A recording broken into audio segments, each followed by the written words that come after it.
Hello and welcome to विपीडिया powered by Abhimanyu IAS. My name is Niharika Walia और मैं आपके साथ में हूँ फॉर ईएसआई 2021 डिप्टी डायरेक्टर। और आज हम टॉपिक डिस्कस करने वाले हैं regarding the marketing management. So let's understand marketing management के आज हम टॉपिक्स जो कवर करने वाले हैं, that is regarding the basics of account management, marketing management की डेफिनेशन, इसके जो कोर क्रक्स इंट्रोडक्शन पार्ट का जो पोर्शन है वो आज कवर करेंगे हम। ठीक है, so let's understand a few things is correct. इनमें से कौन सी चीज सही है? Marketing is the term use to refer only to the sales function within firm, या क्या ये सिर्फ सेल्स फंक्शन तक सीमित है, या फिर marketing managers they usually do not get involved in the production और distribution decisions? Marketing is an activity that considers only the needs of the people there. Okay, चलो दिख गया आंसर, बट चलो let's continue.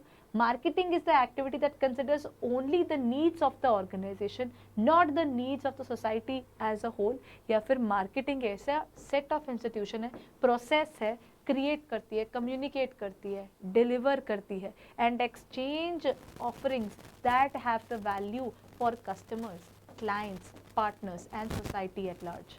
When we define marketing, तो marketing की definition ना four crux में यही कहती है।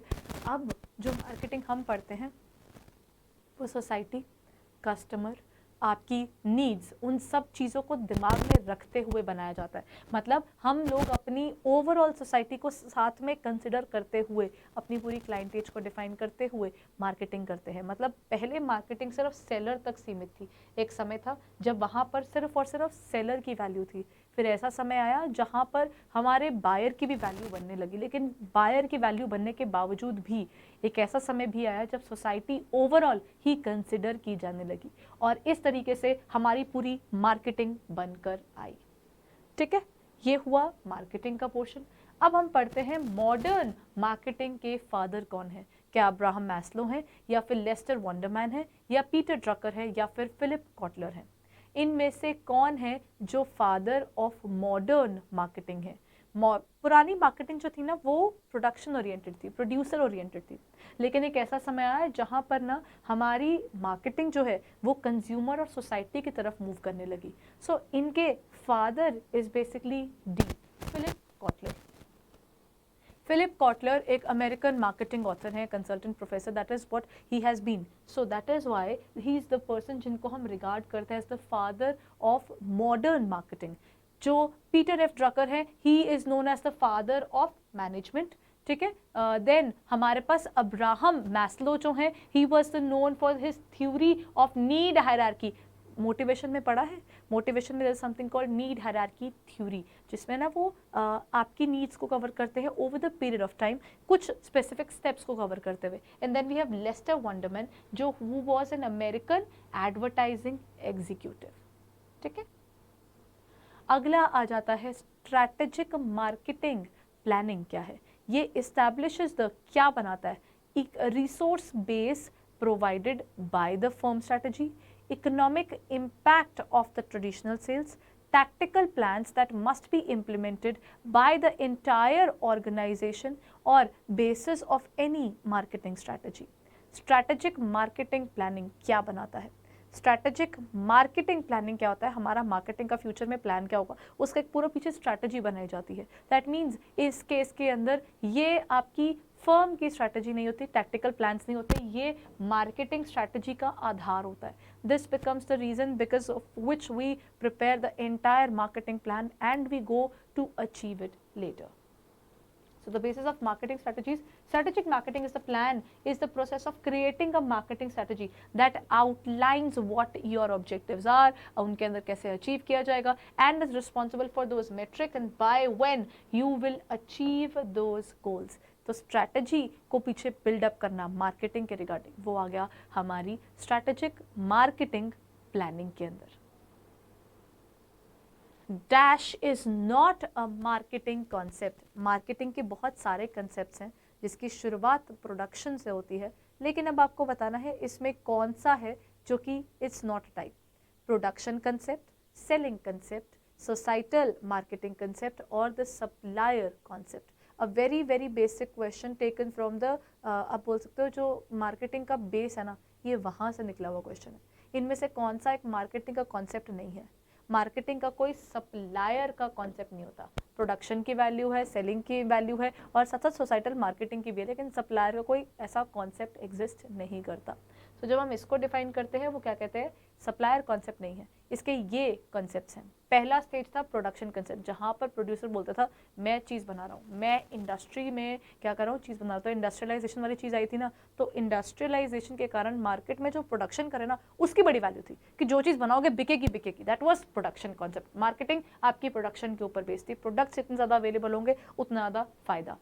प्रोडक्ट कंसेप्ट तब आया जब सब ने ही बल्क में बनाना शुरू कर दिया। आप भी बल्क में बना रहे हो, मैं भी बल्क में बना रही हूँ। क्या हुआ उससे? अब कंपटीशन बढ़ गया। कहते नहीं नहीं अब प्रोडक्शन पे मत जाओ, बल्क बल्क छोड़ो, अब अपना प्रोडक्ट अच्छा बनाओ। धीरे धीरे ये मूव करने लगे प्रोडक्शन कंसेप्ट के से प्रोडक्ट के कंसेप्ट पे। जब प्रोडक्ट कंसेप्ट पे मूव किए, फिर लोग कहते हैं कि सभी प्रोडक्ट पे वर्क करने लगे, सब अपना प्रोडक्ट अच्छा बनाने लगे। कहते हैं फिर लोगों को बताने में टाइम लगा, मतलब आप सेलिंग कंसेप्ट की तरफ मूव करो। Now you should move towards telling people that we are selling something, हम कुछ बेच रहे हैं। That's the point of selling concept. Next that comes is the marketing concept. Marketing concept क्या कहता है? ये कहता है सेलिंग हो गई, आपने बेचना बेचना खेल लिया, बेचने के कारण क्या हुआ, दुनिया सोचने लगी कि सिर्फ आप बेचने में इन्वॉल्व हो। Now go and ask what they want. आप कस्टमर ओरिएंटेड होकर चलो। प्रोडक्शन कंसेप्ट प्रोड्यूस करने के बाद बोलता था चीज बन गई है जाके बता दो। अब मार्केटिंग कंसेप्ट पहले कंज्यूमर को पूछते सर आपको क्या चाहिए, आपके अकॉर्डिंग हम चीज बनाएंगे। Now that's the point that covers the marketing concept. इसके बाद आता है societal marketing concept. Marketing concept जो है वो फैक्ट्री में प्रोड्यूस करने से पहले से हो जाता है और आफ्टर सेल सर्विसेज तक जाता है। मतलब आप चीज बनने के बाद इंसान ने यूज किया, पूछते हो प्रोडक्ट पसंद आया सर, कोई प्रॉब्लम तो नहीं आई उसके अंदर, that is also marketing concept. लेकिन सोसाइटल मार्केटिंग कॉन्सेप्ट कहता बेचना बेचना खेलते रहे इतने समय तक, अब क्यों ना सोसाइटी को भी कंसिडर करो। What are you doing, are you really considering the entire society? No, now you should consider society into this and that is where it became the societal marketing concept. अब अगला question, dash is all psychological, social and physical behaviour of a potential consumer. एक ऐसा behaviour किसका जो आज मेरा consumer नहीं बना है लेकिन फ्यूचर में बन सकता है। Is it basically the consumer behaviour और द सेलर बिहेवियर और द मैन्युफैक्चरर बिहेवियर और द हाउस होल्ड बिहेवियर? बड़ा ईजी क्वेश्चन है। जब हम पोटेंशियल कंज्यूमर की बात करें तो हम कंज्यूमर बिहेवियर ही पढ़ रहे हैं, हम उनका एक पैटर्न स्टडी कर लेते हैं कि उनका पैटर्न क्या है, उसी के बेस पर हम चीज़ें बनाएंगे। उसका अपना फ़ायदा क्या होता है कि जब हम उसके बेस पर चीज़ें बनाते हैं और वो अच्छी बनती हैं तो अल्टीमेटली वो बिकेंगी भी properly. So that's the point which is covered under consumer behaviour. हम कंज्यूमर बिहेवियर को ना पहले स्टडी करके रख लेते हैं, कंज्यूमर कैसे बिहेव करेगा, क्या चीज़ बाय करेगा, उसके अकॉर्डिंग चीज़ बनानी शुरू करते हैं ताकि हम उसको बेच सकें। अच्छा, अब मार्केटिंग के अंदर ना ओवरऑल 4 P's कहे जाते हैं।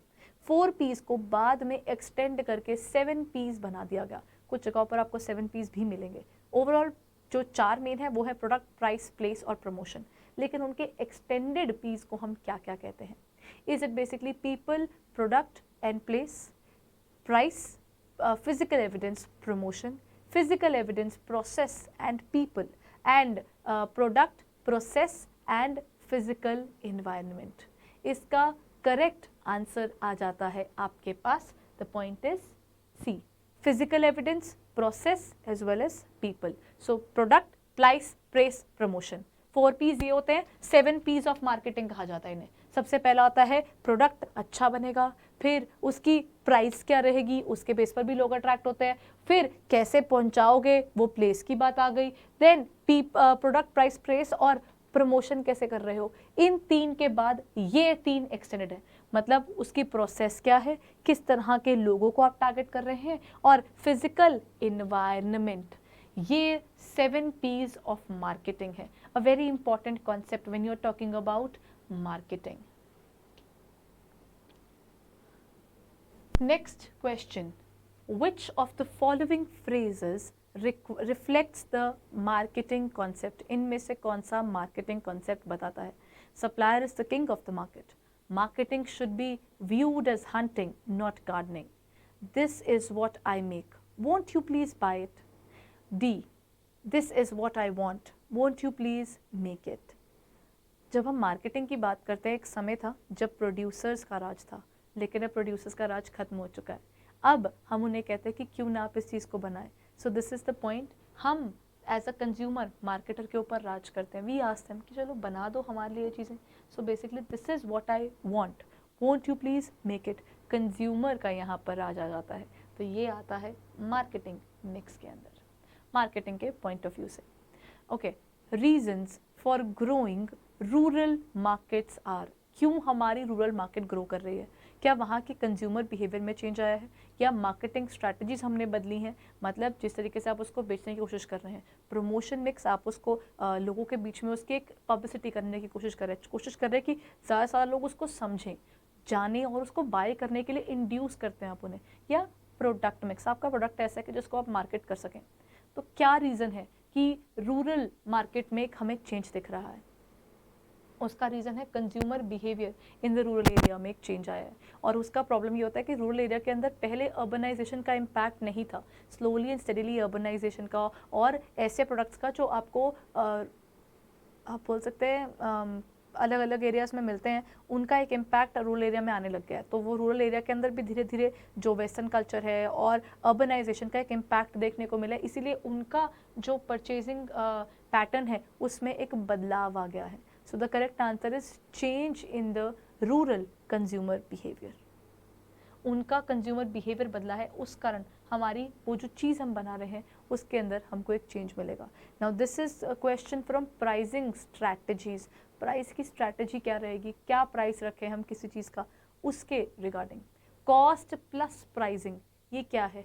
Charging the highest possible price, ensuring the low cost producer, pricing by calculating the cost of production and adding on a margin, या फिर charging marginally more than the competition। Cost plus pricing ये देखता है कि देखिए जितना हमारी costing आ गई ना, उसके बाद उसमें और अपना प्रॉफिट का पोर्शन ऐड कर लेते हैं। इसका करेक्ट आंसर है सी, क्योंकि हम क्या करते हैं, एक अपना कॉस्ट है, कॉस्ट प्लस है ना, तो मतलब आपका कॉस्ट प्राइस प्लस आप उसमें प्रॉफिट जितना ऐड करना चाहते हो वो कर लेते हो, और फिर आपका तैयार हो जाता है मार्केट में बेचने वाला price. Now this particular thing is among the pricing strategy. देखिए प्राइस एक बहुत इंपॉर्टेंट रोल प्ले करता है। फॉर एग्जाम्पल अगर एक पर्टिकुलर और स्ट्रैटेजी वहाँ पर बता रही हूँ, साइकोलॉजिकल प्राइसिंग होती है। मतलब अगर मैं आपको बोलूँ this particular thing cost, okay let's keep it like, ठीक है, मैंने आपके लिए रखा 3100 का प्राइस, और एक तरफ मैंने आपके लिए रखा 2999 का प्राइस। आपको क्या होगा? सबसे पहले ना at this point of time यहाँ पर 3100 आपके दिमाग में बहुत ज़्यादा एक्सपेंसिव नहीं लगेगा, बट जैसे आप 2999 को देखेंगे ना, you think that 2999 sounds better. Now in this case that's because of the psychological pricing. That means आपके दिमाग में ये रहता है कि चीज़ सस्ती है जो 2999 की है, जबकि बहुत मेजर डिफरेंस नहीं है वहाँ पर 100 रुपये का, 101 रुपये का डिफरेंस है, बट स्टिल हम वहाँ पर एक इम्पैक्ट छोड़ जाते हैं। दैट्स बिकॉज एक साइकोलॉजिकल प्राइसिंग का एक इम्पैक्ट रहता है। तो प्राइसिंग स्ट्रैटेजी बहुत ज़्यादा रोल प्ले करती है कंज्यूमर बिहेवियर पर। So this is where I end my session regarding the marketing। तो अगर आप अभी मार्केटिंग के रिगार्डिंग रिव्यू कर रहे हैं तो आपको मार्केटिंग का जो पूरा कॉन्सेप्ट है वो हम कवर करेंगे over the period of time, एक पर्टिकुलर तरीके से चलेंगे। पहले इंट्रोडक्शन, फिर हम डिफरेंट टॉपिक्स को कवर करते चलेंगे। So I am beginning with marketing as well. So हमारे पास 3 सब्जेक्ट्स शुरू हो चुके हैं, करंट अफेयर्स की भी हम क्लासेस देना शुरू कर चुके हैं। We are coming with a full fledged course from the upcoming 10th of September। अगर आपको लगता है कि हमारी ऑर्गेनाइजेशन ने आपको EPFO में हेल्प किया था, या फिर सेबी या फिर RBI या नाबार्ड के एग्जामिनेशंस के अंदर हमने अपनी क्वालिटी प्रूव किया, then you should go and check it out on our portal. हमारा ESISI का भी कोर्सेज जो है वो शुरू होने को है, so you can go and check it out and register yourself for the same. और इसके साथ साथ ESIC की टेस्ट सीरीज भी तैयार है, तो you can go ahead and check it out for your preparation. और since you guys are, many of you guys would be working, so I think एक वर्किंग पर्सन के लिए सबसे ज़्यादा चैलेंजिंग होता है कि हम कैसे प्रिपरेशन शुरू करें और किस समय पर बैठें. तो this is where we are bringing up the sessions, ताकि प्रिपरेशन जो है वो धीरे धीरे धीरे धीरे आपको ग्रो करने में हेल्प करे और आपकी प्रिपरेशन स्ट्रेंथन अप हो जाए जब तक ESIC की एग्जामिनेशन डेट और फर्दर नोटिफिकेशन नहीं आती. So let's begin with the preparation guys, because hard work and smart work when combined it will give you what you want. So it's the perfect time to begin. early mover advantage उठाइए और paper के लिए समय से पहले पढ़ना शुरू कर दीजिए और let's prepare well. So all the very best for your preparations guys. Let's begin with marketing management now. So you can check out our portal for the test series, for the course or micro courses or subject related queries. You can go onto the portal और इस class का PDF भी आपको मिल जाएगा हमारे portal पर. Thank you.